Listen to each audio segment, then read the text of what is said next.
Hi, I'm Cyaneink, and today we are having frames. And these are second-hand frames. I got these from the thrift store.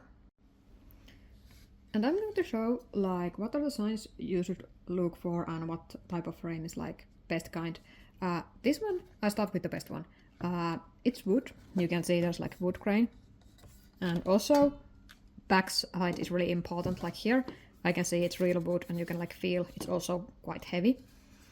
And best part in this one is that this has the stretcher inside. So it means that I can just detach the canvas here and use this stretcher, stretch my own canvas here and paint it on. So I will have a fitted stretcher and also the frame here. So it'll be really good choice. And these kind of frames, I personally go with the size, and I think before I even look the price, I always think what I'm ready for, to buy for this one. These kind of stretchers are not cheap here, and these are, it says made in Finland. Yeah, made in Finland, so it's Finnish wood. Really nice. There isn't any keys on the corners, but those can be added later if needed. So this is the best kind, and even better if you can get a pair. This one, the canvas is a bit loose, but it's not a problem because again, it's just a nail that has got loose. There might be some dings and scratches. They usually affect the price, but they are really easy to fix if you have a wood. You can sand this down lightly and stain it again, or even change the color completely. Because it's wood, it can be repaired. Now I will show another type of frame. This frame, and you can see it's deep. It's as deep as the previous one. It's also wood. You can see the wood grain here. You can also feel the wood and also feel the weight, because a fake wood is really can be really deceiving. I usually look for backside. That is telltale for me, when it's real wood or when it's not. Here, I find it a bit odd that this has these corners, because I don't know if this cardboard is archival or not. But I think at some point it might be that, and there's some tape also here. So I think it might be repairs. Maybe the corners were a little bit not shut completely, so somebody just glued it with the cardboard and staples. But it's still a wood, so it can be repaired. I can even remove these ones if they are not too tightly glued. But the canvas here, it's not stretcher, it's board. It's secured with 2 nails, but that creates a little bit problematic thing, because I need to find stretcher that is exactly these dimensions. And if this is custom frame, sometimes this board may be custom as well. The size may be really hard to find. We can be talking to you how to get custom stretcher for this one, or make the stretcher parts for yourself. It's easy to find the fitting part here, but if you can, if this is some regular size, you can fit here stretcher.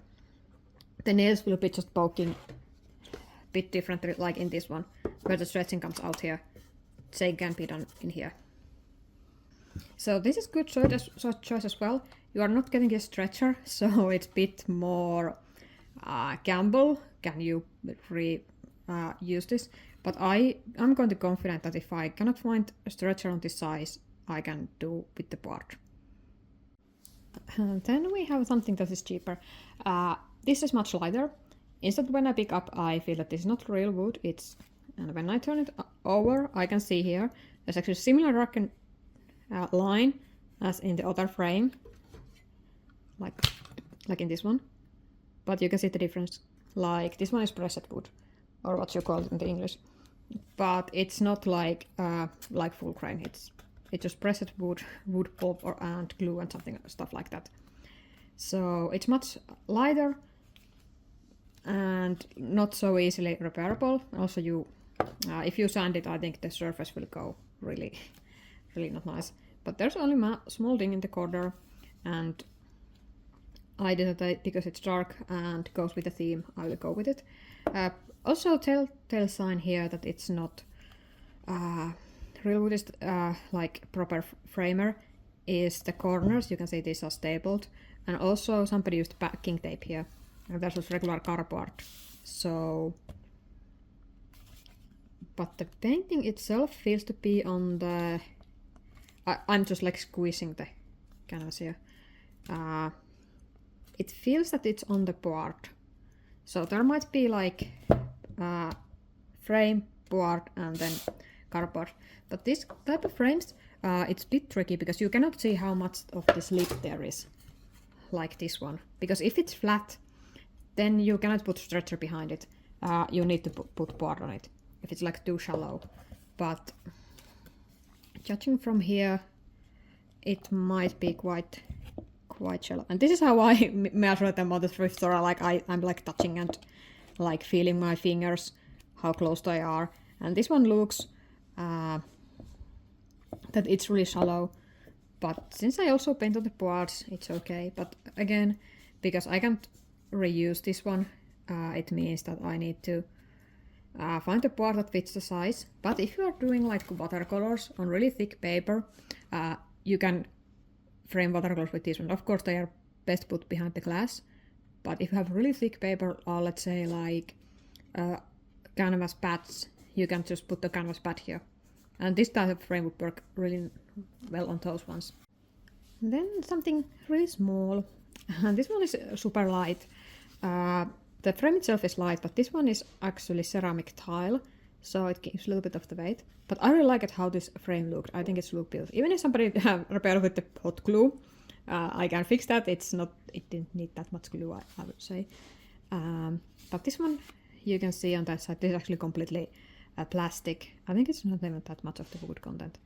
Like you can see it on the how it is constructed is plastic. And there's also this board taped on the behind, which in this case is also annoying because I cannot see how it is attached to the frame. But I think this is quite small and size that I can usually find easily small boards. It's quite thick if you measure on the edge here, like where the image is. I think it's quite thick. And also I can feel that this is ceramic because it's gold.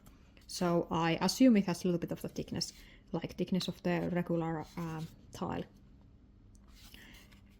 These are, again, it's a problem because you need to find a suitable stretcher for this one, or the board, and then tape it back. And it's also a cheaper frame because it's plastic. But again, it's pretty. It doesn't mean that you cannot reuse it. Then we have the last type of frame, and I got this because there was a pair. And this I got like watercolor in mind. This one doesn't have a glass. They have glass. Yeah, it's glass here. Yeah, I'm saying plastic, but it's actually glass. You can feel the glass versus plastic. Is when you are like touching it, and does it feel cold? If it feels cold, it's glass. Also, that sound tells me that there's glass. But these type of frames that have like glass inside, they are not suitable usually for the stretcher, because how this back goes, it's really hard to get stretcher here. But this goes really well with the watercolors, because you can just pull these tabs out and get the backing out, get the picture out, and put some passepartout there and put your watercolor in it.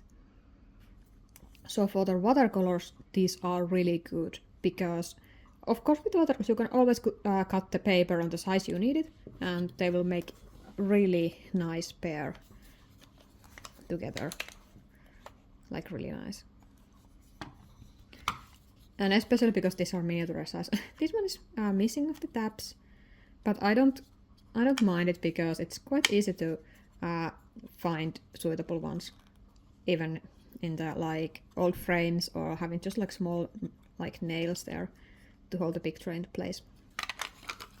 But these were not expensive. You can see the price here, €1. And it really depends on the country you are in, is this expensive or not. But usually the wooden ones are more expensive, and the plastic or pressed wood are cheaper. So this one's €1 as well. This was €2.50, so not bad. I think these wooden ones, this was like €3 something, and these which have the stretcher inside were €6. So that was all about it, and here are all of the frames I got. And also I got one bigger frame, but it was so big that I didn't even include it in the video, but it has the stretcher. So hope this was useful and hope this helps you to pick the vintage frames. And see you in my other videos. Bye!